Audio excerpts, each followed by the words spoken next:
متنه الکریم وبارک وسلم صلاۃ دائمۃ سرمدا ابدا۔ قرآن عظیم میں اللہ رب العزت ارشاد فرماتا ہے، پھر تم سے ہر نعمت کے بارے میں ضرور پوچھا جائے گا۔ جو نعمتیں اللہ رب العزت نے تمہیں عطا فرمائی ہیں ان سب کے بارے میں قیامت کے دن پھر سوال کیا جائے گا۔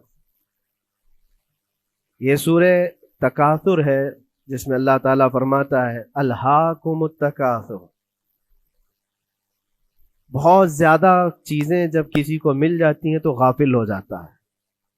تکاثر کہتے ہیں حد سے زیادہ کوئی چیز ہو جائے، چاہے وہ مال ہو، دولت ہو، دنیا ہو، جائیداد ہو، جس طرح کی بھی کوئی چیز ہو، خواہشات ہو، جب حد سے زیادہ ہو جاتی ہیں تو آدمی کو غافل بنا دیتی ہے۔ الہاکم التکاثر، اسی سورہ میں اللہ تعالیٰ نے فرمایا پھر یاد رکھو ہر نعمت کے بارے میں تم سے سوال کیا جائے گا۔ آج ہم لوگ اس سال کے آخری جمعہ میں آئے ہیں، 2024 ختم ہونے والا ہے۔ میرے عزیزوں، سب سے پہلے ہم سب کو یہ چاہیے کہ دنیا تو نئے سال کے آنے کے جشن کی تیاریوں میں ہے۔ گناہوں کے اڈے سجائے جا رہے ہوں گے، لوگ ادھر سے ادھر سفر بھی کر رہے ہوں گے، اہتمامات کر رہے ہوں گے، لوگ ایک نئے سال کے استقبال کی تیاریاں کر رہے ہیں۔ لیکن ایک مومن بندے کو یہ چاہیے کہ اس کے گزرے ہوئے سال کا وہ حساب بھی تو کر لے۔ حاسبوا قبل ان تحاسبوا، یہ فرمایا گیا ہے کہ اپنا حساب تم خود کر لو اس سے پہلے کہ اللہ تمہارا حساب لے لے۔ ہمارے گزرے ہوئے سال کے اندر کتنے دھکے کھائے، کتنی ٹھوکریں کھائی، کیا کیا نقصانات اٹھائے۔ سب سے بڑی بات تو یہ ہے کہ ہم نے کتنی عبادتیں کی، کتنی ریاضتیں کی، کتنی نمازیں ہماری ضائع ہوئی۔ یہ اگر محاسبہ کر لے انسان تو شاید ہو سکتا ہے آنے والا نیا سال اس کا بہتر طریقے سے استقبال ہو سکے۔ لیکن اگر صرف جشن کی تیاریاں کرتا ہے اور ہر نئے سال میں وہ اسی طرح کے دھوم دھڑاکوں سے داخل ہوتا ہے تو گزرے ہوئے سالوں کی غلطیاں اسے کبھی یاد نہیں آتی۔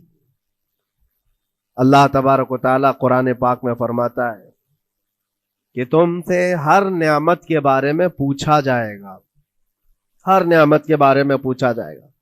حدیث پاک میں ہے، نبی کریم صلی اللہ تعالیٰ علیہ وسلم فرماتے ہیں کوئی انسان قیامت کے میدان سے اس وقت تک اپنا پیر نہیں ہٹا سکتا جب تک 5 سوالات اس سے نہ کر لیے جائیں۔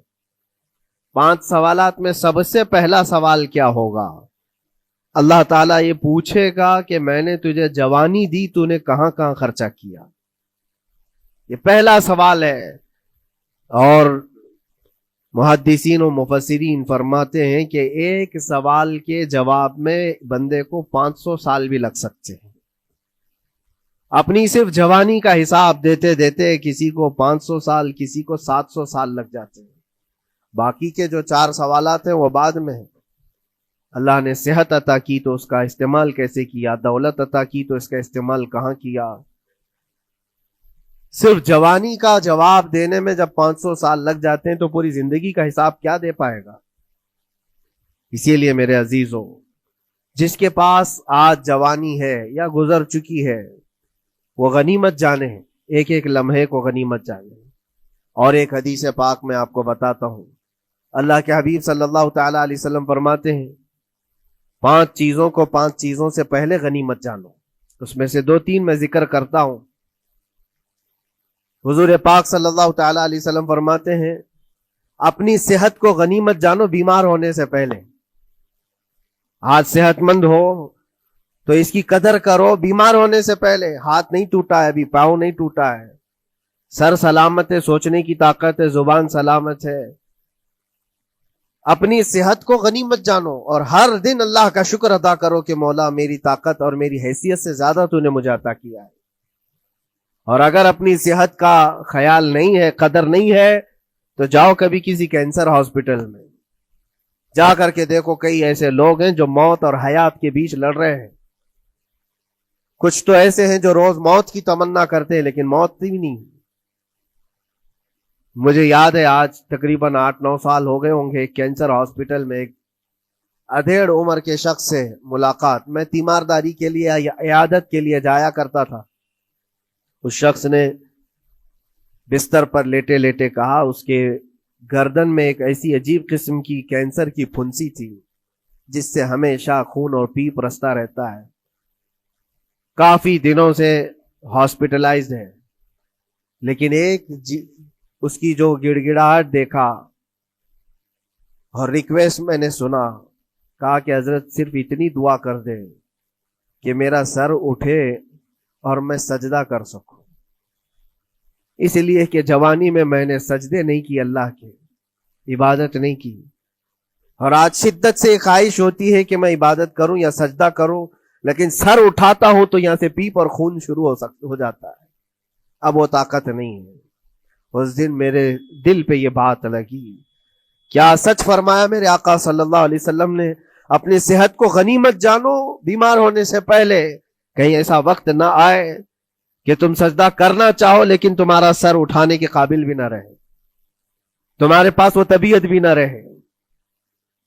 ایک یہ تو پہلی چیز ہے. دوسری چیز، نبی مکرم صلی اللہ علیہ وسلم ارشاد فرماتے ہیں کہ تم اپنی جوانی کو غنیمت جانو بڑھاپا آنے سے پہلے.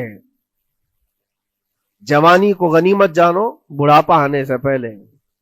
آپ کو پتا نہیں بڑھاپا کیا ہوتا ہے؟ بڑھاپے میں صرف خواہشیں رہ جاتی ہیں، کرنے کی تمنا رہ جاتی ہے لیکن طاقت نہیں رہتی. بڑھاپے کے اندر اعضاء ڈھیلے ہو جاتے ہیں، نہ وہ صحیح ڈھنگ سے پوری عبادت کرنے کے قابل رہ جاتا ہے، بلکہ وہ سوچتا رہ جاتا ہے کہ کاش میں اپنی جوانی میں اتنی نمازیں پڑھ لیا ہوتا، اتنی تسبیح پڑھ لیا ہوتا، لیکن کر نہیں پاتا. اسی لیے اللہ کے نبی صلی اللہ علیہ وسلم نے فرمایا بڑھاپا آنے سے پہلے اپنی جوانی کی قدر کر لو. اور اتنی تیزی سے یہ جوانی جاتی ہے پتہ بھی نہیں چلتا، بہت تیزی سے گزر جاتی ہے. جوانی ایسا شباب ہے کہ یہ بجلی کی طرح بھاگتی چلی جاتی ہے، کیونکہ جوان ہوتے ہی آدمی کے اوپر ایسی ذمہ داریاں آئیں، اس کو شادی کا خیال آیا، شادی کیا، بچوں کا خیال آیا، بچے ہوئے، پالنے کی بات، گھر بنانے کی فکر، بزنس کی فکر، جاب کی فکر، ان تمام چیزوں میں اتنا گھرا رہا کہ جوانی نکل گئی، بال سفید ہو گئے، پتہ ہی نہیں چلا، بڑھاپا آ گیا. اور اس کے بعد بڑھاپے میں اس کو احتساب کرنے کا موقع ملے تو وہ سوچتا ہے کہ میرے پاس جوانی کے اتنے سال تھے، کاش میں عبادت کیا ہوتا یا کچھ کر لیا ہوتا. لیکن ایک بات یاد رکھو، گیا وقت پھر ہاتھ آتا نہیں، سدا دور دورہ دکھاتا نہیں. سب سے قیمتی چیز دنیا کی یہ وقت ہے جو گزر جاتا ہے.